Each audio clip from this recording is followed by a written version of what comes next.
When I teach evangelism, one of the things I say is, if you're going to share the Word of God with somebody, you can't walk up to them and look at your shoes and say, you probably don't want to hear what I have to say. You're right. They're not going to want to hear what you have to say.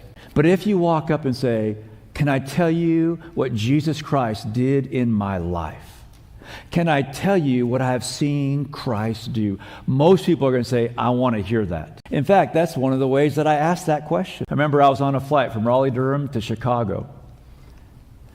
And I was sitting next to a man. He was a CEO of a medical company. And he was a big guy.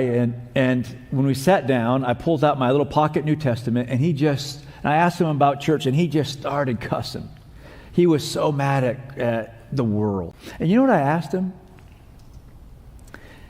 I looked up, because I'm sitting down looking up at him, and I said, sir, if what you believed were not true, would you want to know? Now, I didn't know what he was going to say. He had been cussing. People around me were like, I wish the little guy would just stop talking to the big guy, because that big guy's really upset. You know what I did? I put my head really deep into the back of the chair, because I didn't know if he was going to punch me.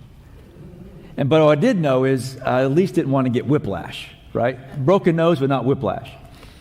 And I put my head way into the seat and I said, if what you believed weren't true, would you want to know? And you know what he said? Yes. I'd want to know. And I shared the gospel with him the rest of the way to Chicago. Now, he didn't accept Christ. But I didn't sit there also twiddling my fingers. Oh, wait.